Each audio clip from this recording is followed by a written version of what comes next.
អស់គ្នាវិលមកជួបខ្ញុំនៅ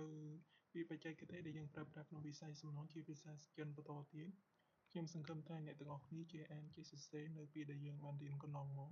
ហើយថ្ងៃនេះខ្ញុំនឹងបន្ត5ពាក្យទៅមុខទៀតតោះយើងចាប់ផ្ដើមអានទាំងអស់គ្នាពាក្យទី1នោះគឺ Kian Chu U Kian Chu U ជាភាសាអង់គ្លេសបានន័យថា building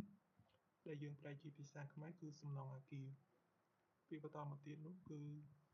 Chi Sian Chi Sian ជាភាសាអង់គ្លេសបានន័យថា deadline ដែលយើងបកជាភាសាខ្មែរគឺផុតកំណត់ពាក្យបន្តមកទៀតយើងអានថា Ren Xin Tao Ren Xin Tao ជាភាសាអង់គ្លេសបានន័យថា sidewalk ដែលយើងបកជាភាសាខ្មែរមានន័យថាផ្លូវដើរចំហៀងពាក្យបន្តមកទៀតនោះគឺពាក្យ Gong In Sang Gong In Sang ជាភាសាអង់គ្លេសបានន័យថា supplier ដែលជាភាសាខ្មែរមានន័យថាអ្នកផ្គត់ផ្គង់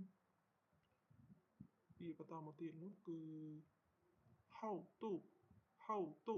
ជាភាសាអង់គ្លេសបានន័យថា thickness ដែលយើងបកជាភាសាខ្មែរបានន័យថាកម្រិត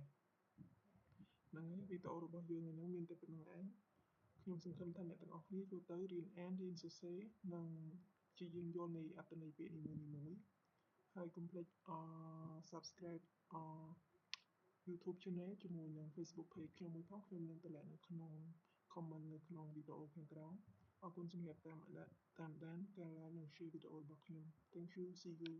in the next video bye bye